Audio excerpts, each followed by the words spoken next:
শিশুদের মানসিক স্বাস্থ্যের ওপর সামাজিক যোগাযোগ মাধ্যমের ক্ষতিকর প্রভাব নিয়ে বিশ্বজুড়ে উদ্বেগ বাড়ছে। এ পরিস্থিতিতে ডেনমার্ক ঘোষণা করেছে ১৫ বছরের কম বয়সীরা আর সামাজিক যোগাযোগ মাধ্যম ব্যবহার করতে পারবে না। যদিও আইনটি এখনই কার্যকর হচ্ছে না, সরকার একটি বয়স যাচাইকরণ অ্যাপ চালুর পরিকল্পনা করছে। পাশাপাশি মূল্যায়নের পর মা-বাবার অনুমতিতে ১৩ বছরের শিশুদের সীমিত প্রবেশাধিকার দেওয়ার কথাও বিবেচনায় আছে।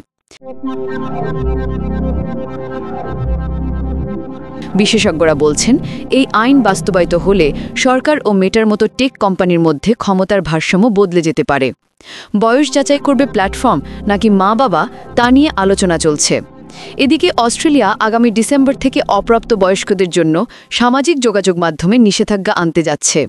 বিশ্বে প্রথমবারের মতো আইন না মানলে টিকটক বা স্ন্যাপচ্যাটের মতো প্ল্যাটফর্মকে দিতে হতে পারে বড় অঙ্কের জরিমানা।